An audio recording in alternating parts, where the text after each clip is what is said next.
Attention please. अगर शाहरुख खान को देखकर आपका दिल गुरुद्वार और कलेजा तीनों फटफटाट मारने लगते हैं तो आप एकदम सही ठिकाने पर आए हैं। यह वीडियो आप ही के लिए बनाया गया है। खूब चटकारे लेकर इसका आस्वादन करें।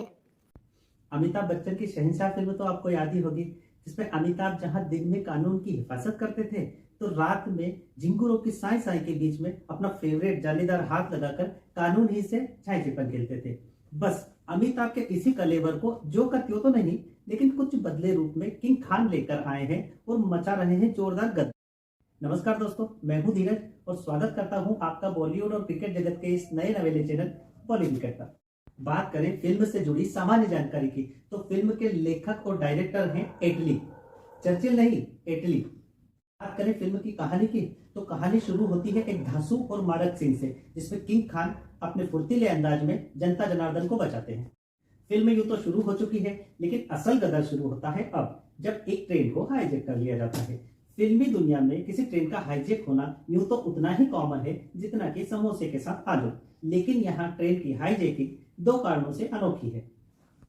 एक तो यह कि ट्रेन सामान्य ना होकर शहरी दुल्हन यानी कि मेट्रो ट्रेन है। दूसरा यह कि इसका मोटिव बड़ा ही पाक साफ है, जो कि भारतीय अर्थव्यवस्था की रीढ़ यानी कि किसानों से। कुल मिलाकर छोटी मोटी उठापटक के बाद में हैप्पी एंडिंग से मामला सुलझा।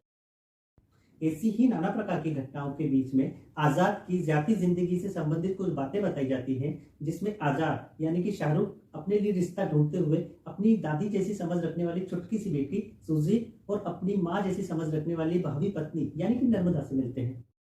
यहाँ पर बहुत ही रोचक मोड़ पर फिल्म का इंटरवल होता है। यहीं पर शाहरुख से संबंधित कुछ तथ्य उजागर किए जाते हैं तो कुछ सवाल छेड़ दिए जाते हैं, जिससे कि आगे की पृष्ठभूमि तैयार हो सके। यहीं पर एंट्री होती है बूढ़े शाहरुख की। नहीं नहीं, बूढ़ा नहीं कहेंगे, क्योंकि बुढ़ा कहने पर फिल्म में शाहरुख ने बहुत खदेड़ मचाई थी, इसलिए हम बुढ़ा नहीं कहेंगे, हम कहेंगे जवान, जो कि फिल्म के टाइटल से भी मैच करता है। एंट्री होती है एक नए शाहरुख की, जो राहुल, नाम तो सुना होगा, की तर्ज पर विक्रम राठौर, नाम तो सुना होगा, के साथ एक रोचक ट्विस्ट।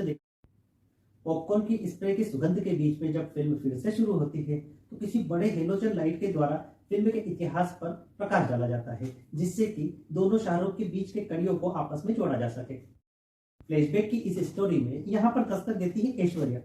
नहीं नहीं, ऐश्वर्या जी वो कजराने वाली नहीं, बल्कि अपने ततर ततर वाले भाई साहब की सगी दीपिका पादुकोण। इसके बाद से कहानी आगे बढ़ती है और विलेन काली यानी कि विजय सेतुपति और हीरोज के बीच में रिवेंज जैसा मामला शुरू होता है, और कभी खुशी कभी गम की मिक्स फीलिंग के साथ में आपको एंडिंग के दर्शक कराए जाते हैं। बात करें फिल्म के पॉजिटिव पॉइंट्स की तो ध्यान दिए जाने की जरूरत है कि पूरी फिल्म किंग खान पर आधारित है और ज्यादा पॉजिटिव पॉइंट्स भी हमें उन्हीं की ओर से मिलते हैं। पहले पॉजिटिव के रूप में हम शाहरुख खान से जुड़े दो तीन बिंदुओं को कवर करेंगे। शाहरुख के फैंस के लिए सबसे बड़ा पॉजिटिव पॉइंट तो यही है कि किंग खान के दर्शन आपको पहले सीन से आखिरी सीन तक होते रहे। दूसरा यह कि आम हीरो की एंट्री एक बार होती है, लेकिन ध्यान रखिएगा यह मेंटोस लाइफ से भरी किंग खान की मूवी है और किंग खान की इसमें तीन एंट्री है और तीनों बहुत ही धांसू है और दर्शकों के रोंगटे खड़े करने के लिए पर्याप्त। और यह भी कि इसमें शाहरुख की एनर्जी लाजवाब है और देखते ही बनती है। उम्र बचपन की और दिल बचपन का, यह कहावत शायद इन्हें ही देखकर बनी हो, यह आप एक बार तो जरूर सोचेंगे। मूवी का दूसरा पॉजिटिव पॉइंट इसकी एक्टिंग है। एसआर के अपने फैंस के दिलों पर हमेशा की तरह छाप छोड़ते हैं। जहां वोटिंग अपील देखकर आपको चक दे इंडिया के कबीर खान याद आएंगे, तो वहीं किसानों की दुर्दशा की बात करते हुए जब शाहरुख की पलकें गीली होती है तो यकीन मानिए उस वक्त पलकें तो गीली शाहरुख खान की होती है, लेकिन आंसू आपके गिर रहे होते हैं।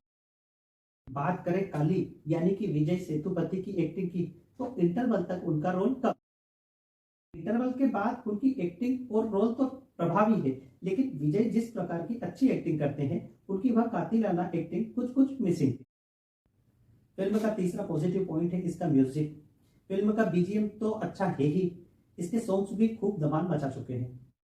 थिरक सॉन्ग जब आप थिएटर में सुनेंगे तो यकीन मानिए म्यूजिक के साथ आप भी थिरकने लगे। दीपिका शाहरुख का सॉन्ग देखकर आप नॉस्टैल्जिक हो सकते हैं। जोड़ी को देखकर जहां इनकी फैंस की आंखों में इनकी अजब सी अदाएं आ जाएंगी, तो वहीं इनके हेटर्स कह उठेंगे बेशरम रंग यहाँ देखा दुनिया वालों ने। तो इस लिहाज से भाई दोनों पार्टियों को पिक्चर देखना तो बनता है। और लोग खूब आंखें फाड़ फाड़ कर इसे देख भी रहे हैं, जिसकी तस्दीक इसके आंकड़े बखूबी कर रहे हैं। फिल्म का चौथा पॉजिटिव पॉइंट है इसके प्रासंगिक मुद्दे। मुद्दे वो जो आम जनता से सीधे कनेक्ट करते हैं, जैसे कि किसानों के कर्ज का मामला, सरकारी अस्पतालों के दयनीय स्थिति का मामला, आदि आदि। ऐसा नहीं है कि पिक्चर में सब कुछ पॉजिटिव ही है, इसके कुछ नेगेटिव आयाम भी है। जैसे कि पहला तो यही कि नयनतारा के नैनों में हर एंट्री पर जो आक्रोश और एटीट्यूड दिखाया जाता है, पिक्चर में उनकी भूमिका उतनी दमदार दिखाई नहीं गई है जिसपे वो फपता हो। कहानी का दूसरा नेगेटिव पॉइंट इसकी कहानी में आदर्शवाद का अधिक होना और व्यवहारिकता का कम होना है, जिससे इसकी कहानी थोड़ी थोपी हुई सी नजर आती है। इसे हम यूं भी कह सकते हैं कि कहानी एकदम गुथी हुई ना होकर कसाव के अभाव के कारण थोड़ी सी कमजोर दिखाई देती है। फिल्म की स्क्रिप्ट 4 अलग अलग ईंटें रखकर एक दीवार बनाने की कोशिश तो नजर आती है, लेकिन एक मुकम्मल मकान बनाने में फिल्म असमर्थ साबित होती है। एक नेगेटिव पॉइंट यह भी है कि जेल में दीपिका को जरूरत से ज्यादा तवज्जो देना थोड़ा हाजमा खराब करता है।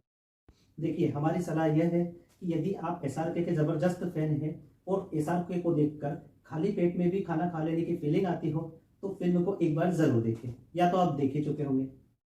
आज के लिए इतना ही। अगर आपको हमारा रिव्यू इतना सा भी पसंद आया हो तो प्लीज वीडियो को लाइक और शेयर करें और चैनल को सब्सक्राइब करें। धन्यवाद।